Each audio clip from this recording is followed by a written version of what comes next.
Charlie and the Chocolate Factory by Roald Dahl. Pictures by Quentin Blake. Chapter 3. Mr. Wonka and the Indian Prince. Prince Pondicherry wrote a letter to Mr. Willy Wonka, said Grandpa Joe, and asked him to come all the way out to India and build him a colossal palace entirely out of chocolate. Did Mr. Wonka do it, Grandpa? He did indeed. And what a palace it was! It had 100 rooms, and everything was made of either dark or light chocolate. The bricks were chocolate, and the cement holding them together was chocolate, and the windows were chocolate, and all the walls and ceilings were made of chocolate. So were the carpets and the pictures and the furniture and the beds. And when you turned on the taps in the bathroom, hot chocolate came pouring out. When it was all finished, Mr. Wonka said to Prince Pondicherry, "I warn you, though, it won't last very long, so you'd better start eating it right away." "Nonsense!" shouted the prince. "I'm not going to eat my palace. I'm not even going to nibble the staircase or lick the walls. I'm going to live in it." But Mr. Wonka was right, of course, because soon after this there came a very hot day with a boiling sun, and the whole palace began to melt.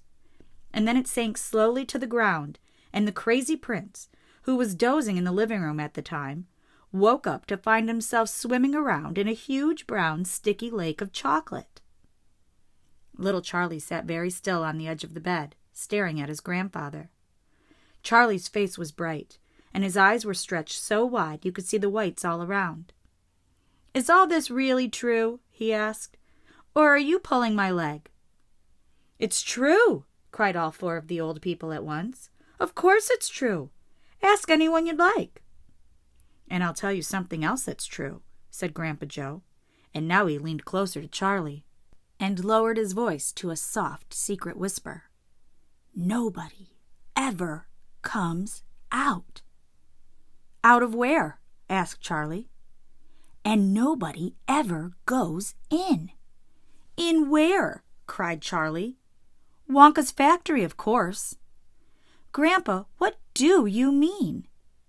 "I mean workers, Charlie." "Workers?" "All factories," said Grandpa Joe, "have workers streaming in and out of the gates in the mornings and evenings. Except Wonka's. Have you ever seen a single person going into that place? Or coming out?" Little Charlie looked slowly around at each of the four old faces, one after the other, and they all looked back at him. They were friendly, smiling faces, but they were also quite serious. There was no sign of joking or leg-pulling on any of them. "Well, have you?" asked Grandpa Joe. I really don't know, Grandpa," Charlie stammered. "Whenever I walk past the factory, the gates seem to be closed." "Exactly," said Grandpa Joe. "But there must be people working there." "Not people, Charlie. Not ordinary people, anyway." "Then who?" cried Charlie. "Aha! That's it, you see. That's another of Mr. Willy Wonka's clevernesses." "Charlie, dear," Mrs. Bucket called out from where she was standing by the door, "it's time for bed. That's enough for tonight." "But, Mother, I must hear." "Tomorrow, my darling." "That's right," said Grandpa Joe. "I'll tell you the rest of it tomorrow evening." Chapter 4. The Secret Workers. The next evening, Grandpa Joe went on with the story. "You see, Charlie," he said, "not so very long ago there used to be thousands of people working in Mr. Willy Wonka's factory. Then one day, all of a sudden, Mr. Wonka had to ask every single one of them to leave, to go home, never to come back." "But why?" asked Charlie. "Because of spies." "Spies?" "Yes. All the other chocolate makers, you see, had begun to grow jealous of the wonderful candies that Mr. Wonka was making, and they started sending in spies to steal his secret recipes. The spies took jobs in the Wonka factory, pretending that they were ordinary workers, and while they were there, each one of them found out exactly how a certain special thing was made." "And did they go back to their own factories and tell?" asked Charlie. "They must have," answered Grandpa Joe, "because soon after that, Fickelgruber's factory started making an ice cream that would never melt, even in the hottest sun. Then Mr. Prodnose's factory came out with the chewing gum that never lost its flavor, however much you chewed it. And then Mr. Slugworth's factory began making candy balloons that you could blow up to huge sizes before you popped them with a pin and gobbled them up. And so on, and so on. And Mr. Willy Wonka tore his beard and shouted, "This is terrible! I shall be ruined! There are spies everywhere! I shall have to close the factory!" "But he didn't do that," Charlie said. "Oh, yes, he did. He told all the workers that he was sorry, but they would have to go home. Then he shut the main gates and fastened them with a chain. And suddenly, Wonka's giant chocolate factory became silent and deserted. The chimneys stopped smoking, the machines stopped whirring, and from then on, not a single chocolate or candy was made. Not a soul went in or out, and even Mr. Willy Wonka himself disappeared completely. Months and months went by, Grandpa Joe went on, but still the factory remained closed.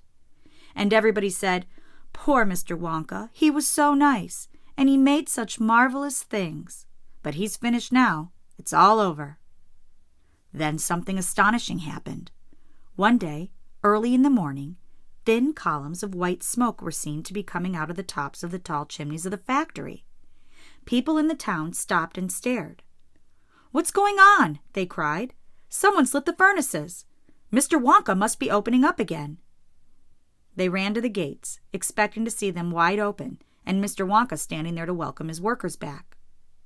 But no, the great iron gates were still locked and chained as securely as ever, and Mr. Wonka was nowhere to be seen. "But the factory is working," the people shouted. "Listen, you can hear the machines. They're all whirring again, and you can smell the smell of melting chocolate in the air." Grandpa Joe leaned forward and laid a long, bony finger on Charlie's knee, and he said softly, "But most mysterious of all, Charlie, were the shadows in the windows of the factory. The people standing on the street outside could see small dark shadows moving about behind the frosted glass windows." "Shadows of whom?" said Charlie quickly. That's exactly what everybody else wanted to know. "The place is full of workers," the people shouted, "but nobody's gone in. The gates are locked. It's crazy. Nobody ever comes out either." "But there was no question at all," said Grandpa Joe, "that the factory was running. And it's gone on running ever since, for these last 10 years. What's more, the chocolates and candies it's been turning out have become more fantastic and delicious all the time. And of course now, when Mr. Wonka invents some new and wonderful candy, neither Mr. Fickelgruber, nor Mr. Prodnose, nor Mr. Slugworth, nor anybody else is able to copy it. No spies can go into the factory to find out how it is made." "But, Grandpa, who?" cried Charlie. "Who is Mr. Wonka using to do all the work in the factory?" "Nobody knows, Charlie." "But that's absurd. Hasn't someone asked Mr. Wonka?" "Nobody sees him anymore. He never comes out. The only things that come out of that place are chocolates and candies. They come out through a special trap door in the wall, all packed and addressed, and they are picked up every day by post office trucks." "But, Grandpa, what sort of people are they that work in there?" "My dear boy," said Grandpa Joe, "that is one of the great mysteries of the chocolate-making world. We know only one thing about them.